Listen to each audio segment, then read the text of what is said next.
Bom, oi gente, tudo bem? Então a ideia hoje, né, é a gente fazer um vídeo aí mais voltado para os professores do que para os estudantes. Então se você tem algum parente, se você conhece alguém que vai prestar o concurso, né, desculpa aí a gritaria, que meus vizinhos aqui, eles são incríveis, né? Os mesmos vizinhos um dia estão colocando louvor, outro dia estão colocando funk, outro dia estão gritando aí na rua, mas enfim. Então a ideia hoje é que a gente fale um pouquinho sobre o concurso, tá bom? Aí esclarecer algumas dúvidas, né? Que eu vi lá na escola onde eu trabalho que surgiram algumas dúvidas, tá? Então eu vou colocar a página do edital a que eu estou me referindo e depois, né? Conforme o título do vídeo, vocês vão ver aí que pelo menos 5 páginas do edital são de extrema importância para fazer uma boa prova, tá? Porque vão falar aí sobre o que se espera do professor que vai atuar aí no estado de São Paulo, tá? Bom, então se você ver aí o primeiro slide, ele está falando, ó, que o candidato aprovado será nomeado para o cargo nos termos do artigo 20 do inciso 2 da Lei Complementar 180 de 12 de maio de 1978, né? E aí também pela Lei Complementar 1374 de 30 de março de 2020. Pois bem, por que eu coloquei isso aí, que é a página 10 do edital? Né? Na página 11, tá lá, ó. Nos 3 primeiros anos de efetivo exercício do cargo de professor de ensino fundamental e médio, período que caracteriza o estágio probatório do docente, será submetido ao curso específico de formação, avaliação especial de desempenho, com foco no desenvolvimento de competências, habilidades de docência e desempenho do cargo. A aquisição de estabilidade nos termos do disposto do artigo 41, né, da Constituição Federal e no artigo 127 da Constituição Estadual fica condicionada ao desempenho satisfatório do curso específico de formação e avaliação especial de desempenho durante o período de estágio probatório. A evolução na carreira do cargo de professor do ensino fundamental e médio, né, dar-se-á por desempenho e desenvolvimento de trilhas de exercício da Lei 1374 de 30 de março de 2022. Bom, por que eu coloquei isso aí? Porque surgiu aí uma história de que o curso era para... O concurso, né, era para professor temporário. Gente, o que acontece é o seguinte: esse edital ele fala que depois de passado o certame, né, quando o cara tá lá ainda numa classificação bem lá atrás, não conseguiu ser chamado aí para ser efetivo, ainda assim esse concurso valerá ali quando estiver havendo aquela seleção, né, para o professor temporário, tá? Mas o edital é bem claro em dizer que o concurso é para professor efetivo. Agora é claro que é o professor efetivo nos moldes da nova carreira. Quem já é velho de estado aí sabe, né, que está havendo a mudança, né? Eu mesmo não optei pela nova carreira, mas vou fazer este concurso, por isso que eu estou fazendo esse primeiro vídeo, que é uma forma de eu estudar também. E assim, eu fico triste, porque professores, né, deveriam ler as coisas, e aí as pessoas não leem e ficam acreditando em fake news, gente. O que tem de professor aí que é mal intencionado, que propositalmente espalha, né, notícia errada para que o cara que já está na categoria O ali continue na categoria O, não sei que ideia mesquinha é essa, mas a gente sabe que tem, né? Infelizmente tem gente desse tipo em todo lugar e imagina uma rede do tamanho da de São Paulo, não é diferente. A gente tem um pessoal aí também que às vezes não larga o osso, faz um trabalho de péssima qualidade e não quer ver o quadro ser renovado, né? Bom, eu estou há 17 anos no estado, mas eu acho que o quadro tem que ser renovado sempre. Quanto mais gente nova, melhor, trazendo novas ideias, novas práticas, revolucionando o ensino que a gente precisa, né? Principalmente a comunidade mais carente aí, que depende só do ensino público, e às vezes a gente tem um professorado que também vem de uma origem carente, e aí, né, não sei lá, parece que acha que está fazendo um favor. Bom, não consigo entender isso. Mas enfim, a ideia do vídeo não é essa, tá? A ideia do vídeo é a gente falar um pouquinho então sobre o que a gente pode estudar. Bom, só para completar aí na página 70, eu vou sempre colocar a página para você ir lá no edital e conferir, para ver que aqui não tem fake não. Aqui é o que está no edital. tá? Então tá lá, ó. A posse e o exercício ficam condicionados ao resultado do laudo de inspeção de saúde realizado pelo Departamento de Perícia Médica do Estado, DPM, ou pelas unidades autorizadas e a entrega do respectivo certificado de sanidade e capacidade física, conforme critérios para estabelecer na Lei Estadual 10.261, de 28/10/68, o Estatuto do Funcionário Público Civil do Estado. Então, quer dizer, tá tudo dentro ali dos moldes do que todo funcionário efetivo passou, passa e passará. Tá? Algumas coisas no Estado mudam e outras não mudam ao longo da história. Então sim, este concurso é para ser efetivo, tá bom? E sim, você deve estudar para passar no concurso, principalmente se você é categoria O, se você está sem estabilidade. Gente, é uma chance, a menos que você não queira ser professor. Agora, se você quer ser professor, é uma oportunidade boa, tá bom? Eu estou no estado há 17 anos, vendo de uma condição muito pobre, né? E foi estudar e virar professor que melhorou minhas condições. Eu sei que o professorado reclama muito, mas depende muito da sua origem, tá? É lógico que para muitos aí professor ganha muito pouco. Eu também acho que eu ganho pouco pelo tanto que eu estudo e continuo estudando, mas eu sei que dentro da realidade do Brasil, dentro da realidade do estado de São Paulo, dentro da realidade da periferia da cidade de São Paulo, né, o nosso salário não está entre os piores. Tem muita gente aí trabalhando muito e ganhando bem pouco, tá bom?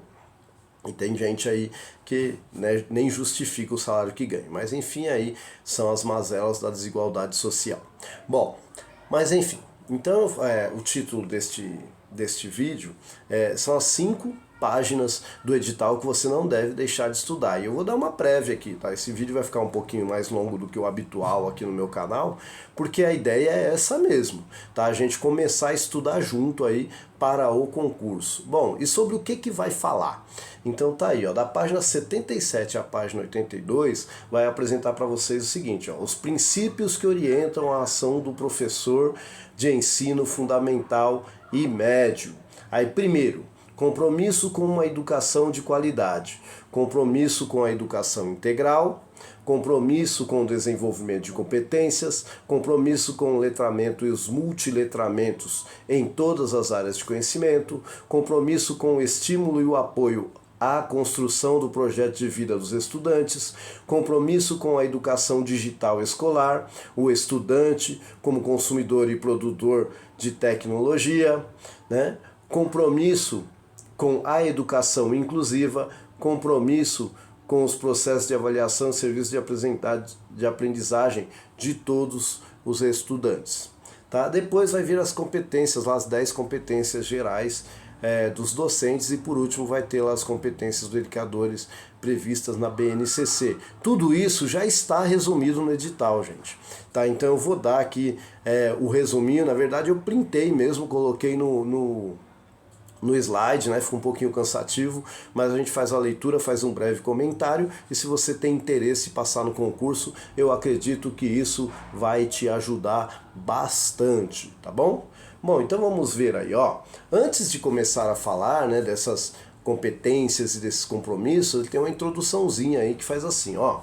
A Rede Estadual de Educação Pública do Estado de São Paulo, uma das maiores instituições de educação básica do país, atende cerca de 3,5 milhões de estudantes, apresentando assim os mais variados contextos educacionais, as potencialidades e dos desafios de uma rede de ensino tão ampla, demandam a necessidade de um professor de ensino fundamental e médio com perfil profissional de compromisso com uma educação de qualidade, com os princípios e fins da educação nacional asseverados pela diretriz de bases da educação nacional, a Lei 93, 94, 96, que todo mundo que um dia já prestou concurso para professor ou fez uma licenciatura estudou aí a exaustão, né?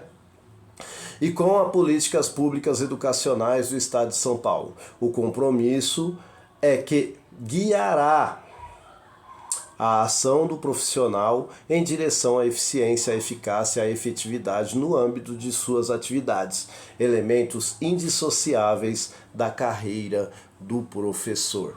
Então aí ele começa com essa introdução, né, e continua. Pois bem. O professor de ensino fundamental e médio que atuará na rede estadual de educação pública do Estado de São Paulo estará enquadrado nos planos de carreira e remuneração instituídos pela Lei Complementar 1374, de 30 de março de 2022. Posto isto, a evolução funcional se dará exclusivamente mediante ao seu desenvolvimento e desempenho de acordo com as respectivas trilhas de carreira.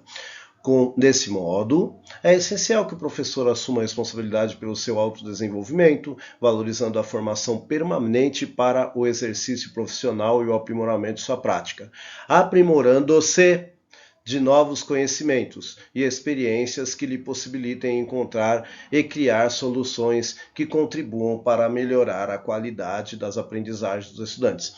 Gente, então isso é muito tranquilo, né? Assim, na verdade, desde sempre, pelo menos desde quando eu estou na Secretaria de Educação, eles pedem que você tenha um programa de autodesenvolvimento, né? Que quem está no programa Ensino Integral conhece como PIAF e tal, mas todos nós devemos, né? Porque tem muito essa história de que surge uma nova situação, eu não estou preparado para. Então, eu tenho que buscar o treinamento. A gente sabe que tem a IFAP, que às vezes oferece alguns cursos e tal, mas a gente consegue encontrar bastante curso, bastante coisa online e tal. E aí, né, gente, é realmente a disponibilidade de cada um. A gente sabe que tem gente que tem um monte de cargo, um monte de escola, um monte de coisa.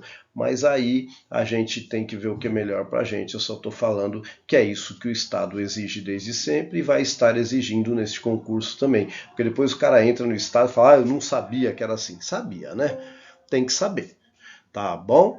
Bom, então nesses termos, a ação do profissional na rede estadual de ensino deve ser mobilizada por constantes buscas por melhoria no processo de ensino e aprendizagem, tendo como base os fundamentos pedagógicos do currículo paulista, a saber, o compromisso com a educação integral, o compromisso com o desenvolvimento de competências, o compromisso com o letramento e os multiletramentos em todas as áreas de conhecimento, o estímulo e o apoio à construção do projeto de vida do estudante, a concepção do estudante como consumidor e produtor de tecnologias, do entendimento do processo avaliativo de serviço de aprendizagem de todos os estudantes.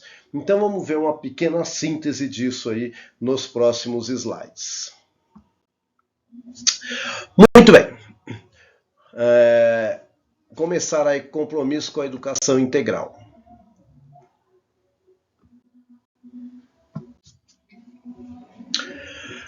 O compromisso com a educação integral é a base da formação de todos os estudantes da rede estadual do ensino e constante no trabalho pedagógico intencional direcionado para o desenvolvimento das dimensões intelectual, cognitiva, física, socioemocional e cultural dos estudantes, os quais devem ser reconhecidos pelo profissional da educação, dentro das suas singularidades, diversidades e culturas, como também sujeitos de aprendizagem com potenciais de criar formas de existir.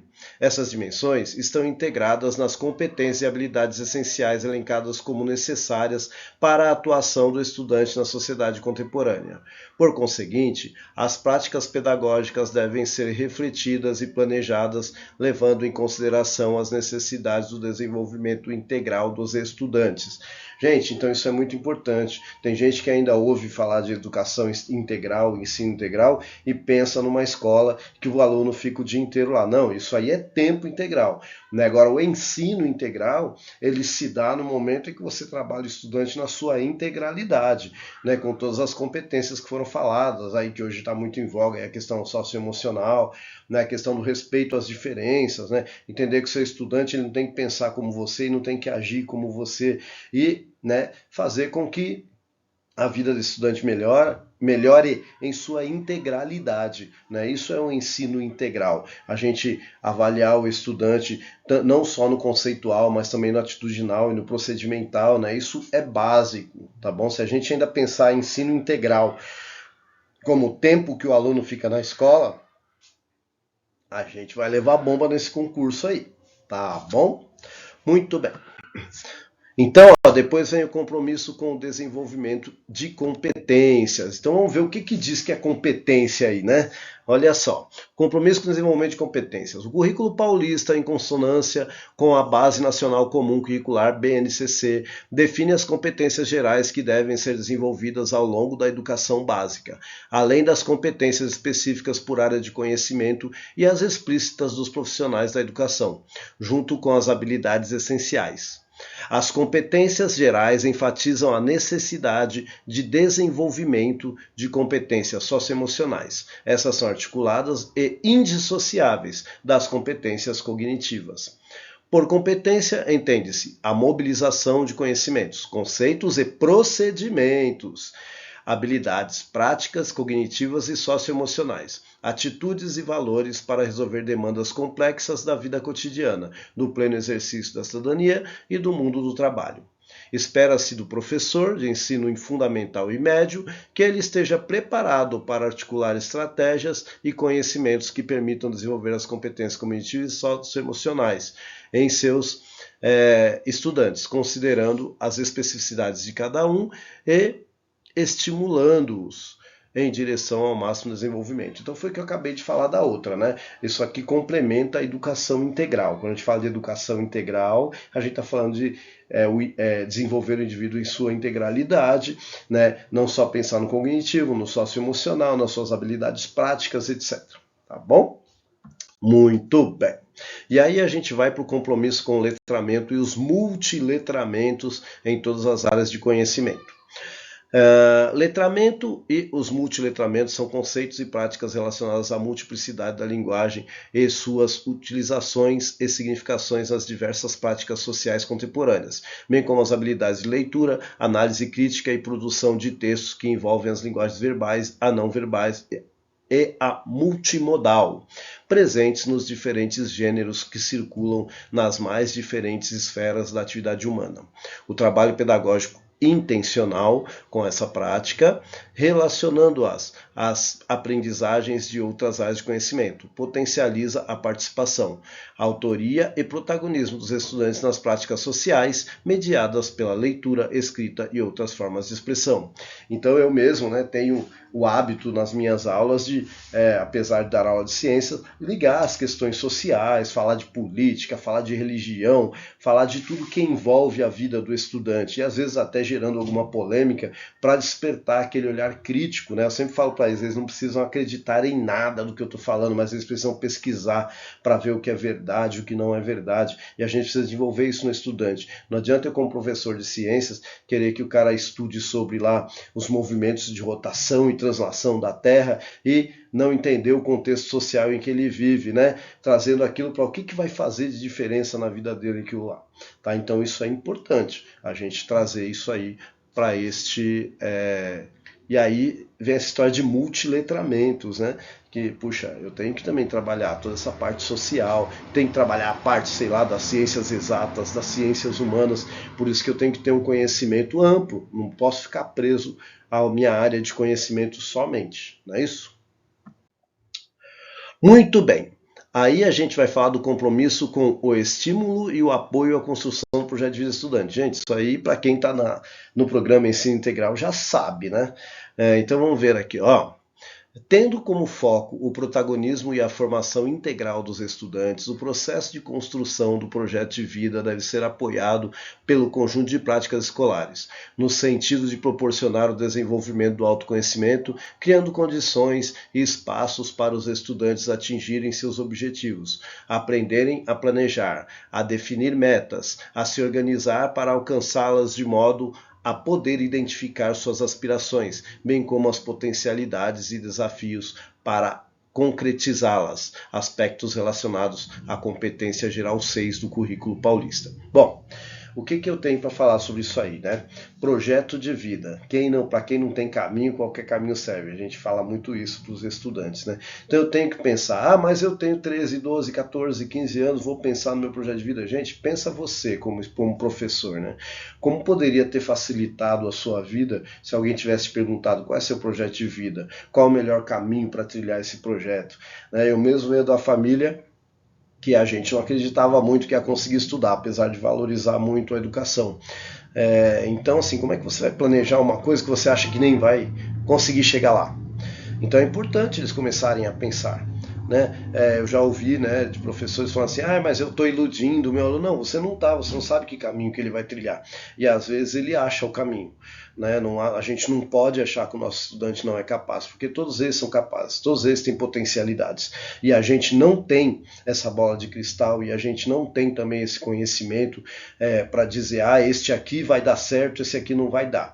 Eu tenho a certeza que muitos professores meus ficariam surpresos se um dia descobrissem que eu virei professor. Né? Então, assim, eu era o cara meio sem futuro. Assim. Então, eu acho que é possível. Sim, a gente tem que acreditar nos nossos estudantes, independente da origem, independente da situação que ele vive no momento. A gente não sabe o dia de amanhã e a gente tem que apostar todas as fichas nessa meninada. Muito bem. Então depois vem compromisso com a educação digital escolar, estudante como consumidor e produtor. Gente, isso aqui é tão importante, né? Vamos ler aqui, então depois eu faço comentário. É o que eu penso, tá, gente? Não quer dizer que eu estou certo, mas é uma reflexão pequena que eu faço aí para tentar contribuir. Lógico que você pode discordar totalmente de mim. Muito bem. Compromisso com a educação digital escolar. O estudante como consumidor e produtor de tecnologia. O currículo paulista, observando as necessidades do século XXI em que se constata a inserção de tecnologia em diferentes âmbitos da vida dos estudantes, evidencia a importância de assegurar o desenvolvimento de competências e habilidades relacionadas ao mundo e cultura digital, voltadas à resolução de situações e problemas, ao estimular o protagonismo, a autoria, como também a constituição de uma postura ética, crítica, criativa e responsável. Dessa forma, a concepção do estudante como consumidor e produtor de tecnologia é contemplada em todos os componentes curriculares na medida em que é estimulado ao letramento digital e informacional, ao uso das tecnologias digitais de informação e comunicação, TIDICs, tecnologias de informação e comunicação, TIC, e ao pensamento computacional. Portanto, é importante que o professor compreenda aspectos relacionados ao mundo e cultura digital e demonstre conhecimento de variados recursos associados a essas tecnologias. Né? Desenvolver cognitivamente e emocionalmente os estudantes em seus aprendizados. Gente, isso é extremamente importante. Né? A gente tem estudante que não consegue ligar um computador. Às vezes o cara até tem um celular lá, mas ele não sabe o que é um editor de texto. Né? Então a gente acha, às vezes, porque ele está com o celular na mão, ele conhece tecnologia. Não conhece. Ele não conhece tecnologia que pode ajudá-lo, às vezes ele só conhece a tecnologia lá do joguinho.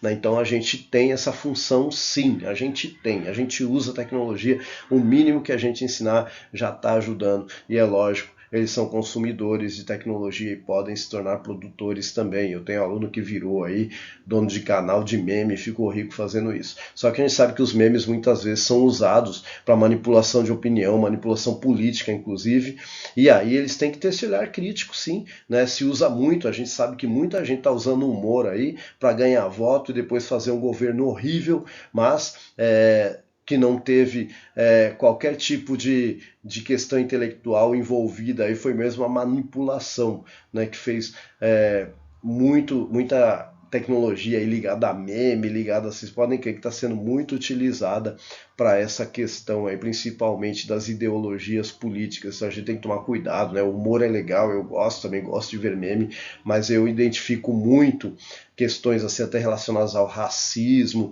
à xenofobia, que o pessoal joga ali como forma de piada, e a gente tem que fazer essa crítica sim, tá? Porque se tem alguém que não tá rindo, não é engraçado, né? E se a gente falar isso pro bullying, isso serve pro meme e serve para tudo. Então a gente tem que fazer essa visão crítica sim, tá bom? Muito bem, muito bem. Depois a gente tem ali o compromisso com a educação inclusiva, e aí é o maior texto de todos, né? Vamos ver aí, ó. Os fundamentos pedagógicos do currículo paulista são indissociáveis da perspectiva da educação inclusiva, considerando os princípios e fins da educação nacional postos pela LBDEM, número 93, 94, 96, né? A LDB.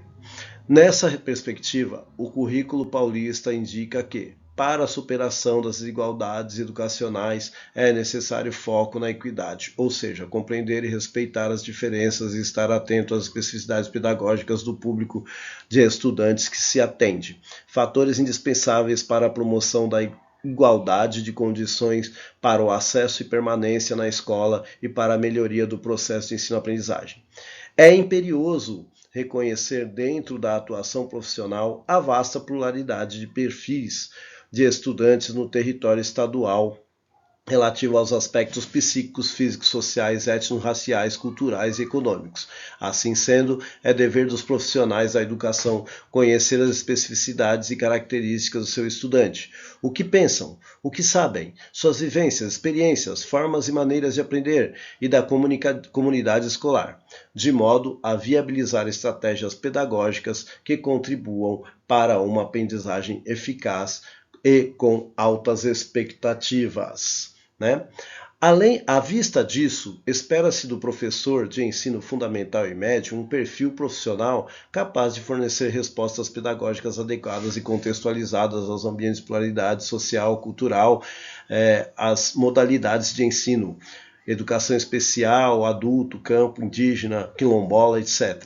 E aos atendimentos escolares específicos e especializados socioeducativos, nos ambientes ali socioeducativos, prisionais, classes hospitalares, de atendimento domiciliar, etc. Então é isso, a gente tem que trabalhar com essa diversidade e dar o máximo. Gente, a justiça condena, a polícia prende, o professor ensina. Eu estou cansado de ver professor condenar, de ver professor julgar. O nosso estudante não está ali para ser julgado nem para ser condenado, ele está ali para ser educado, para ser ensinado. Essa é a nossa função. A gente não pode esquecer disso. Tá bom? Se não fica aí professor querendo julgar, juiz querendo ensinar e policial querendo julgar, então tá tudo errado, né? Muito bem. Isso com o processo de avaliação e serviço das aprendizagens de todos os estudantes. A avaliação deve ser entendida como um recurso pedagógico que acompanha a progressão das aprendizagens de forma que disponibiliza informações acerca das aprendizagens dos estudantes e da própria prática pedagógica, subsidiando a análise do processo de ensino para eventuais mudanças e adequações na prática pedagógica. Assim sendo, a avaliação integra e constitui um espaço crítico reflexivo e pode servir de autoavaliação da prática docente, visto que, à luz da aprendizagem de seus estudantes, possibilita o professor identificar suas próprias necessidades de desenvolvimento profissional. Então, gente, avaliação, o cara fala assim, eu ensinei, mas ele não aprendeu. Uai, se ele não aprendeu, como é que você ensinou? Isso tem que ficar bem claro, gente. É triste, mas é real. Eu tenho 45 alunos. Então, mas é assim. Se eu ensinei, ele tem que ter aprendido. Se ele não aprendeu, é porque eu não ensinei isso. É isso que está dizendo aí. A avaliação ela serve para me avaliar, não para avaliar o meu estudante. Então, se ele não está aprendendo, alguma coisa está acontecendo com a minha prática. Agora, é lógico, se dentro de 45 alunos, 2, 3 não estão aprendendo, opa, beleza, entre aspas, eu tenho que ver um novo modo de trabalhar com aqueles 3, 4 que não estou atingindo. Agora, se dentro de 45, 44 não estão entendendo, então eu tenho que rever minha prática toda. Isso é fato. Não tem como.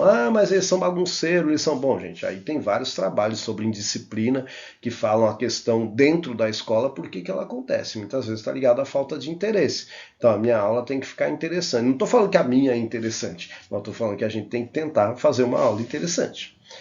E é isso, é o nosso desafio, e é o meu desafio diário, é o seu e é o de todo mundo. Tá bom? Muito bem. Então vamos lá. Diante do exposto, então tem aqui uma finalização dessa primeira parte aí. Diante do exposto, compreende-se que construir condições favoráveis à constante melhoria do aprendizado em direção à criação e consolidação de uma cultura de alta expectativa sobre a possibilidade de aprendizagem e desenvolvimento de todos os estudantes Exige do profissional tarefas complexas e específicas que requerem contínuo desenvolvimento e fortalecimento de saberes e práticas próprias da profissão, relacionados à gestão de sala de aula, ao conhecimento pedagógico do conteúdo, ao uso das metodologias de ensino, à compreensão da importância do trabalho colaborativo entre pares e as necessidades de seus estudantes. Nesse sentido, tem-se como parâmetro a matriz de competências profissionais gerais e específicas, indicadas com base nas diretrizes curriculares nacionais para a formação contínua do professor de educação básica. Esse documento se configura como eixo norteador para todas as políticas e programas educacionais voltados ao efetivo aprimoramento e fortalecimento da profissão docente no país e estabelece o que se espera do exercício profissional do professor. Ou seja, quais conhecimentos e saberes práticos o integram? Muito bem, gente. Então vamos ver aí as competências gerais docentes. Pessoal, vou parar esse vídeo por aqui porque ele está ficando muito comprido. Então acho que eu vou fazer mais uns 2 ou 3 vídeos somente deste assunto aqui, tá? Para a gente poder discutir. Um abraço. Então, se você conhece alguém aí que está fazendo ou vai fazer o concurso, não esqueça de compartilhar esse vídeo, né? E aceito sugestões. Estou com a bibliografia, uma grande parte da bibliografia em mãos. A gente pode fazer aí alguns resumos, tá? Vamos ver o que a gente consegue fazer. Um abraço. Tchau.